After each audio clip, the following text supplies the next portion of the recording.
How to type underscore sign on your laptop. If you are confused how to type underscore on your keyboard, then this video is for you. For that, first of all, open any notepad to try it on.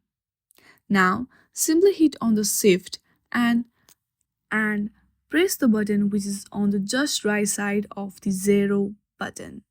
If you hit that, then you will have underscore on your screen. First of all, press shift and then press the button which is on the just right side of 0 button. As you can see, you can easily get underscore sign on your screen.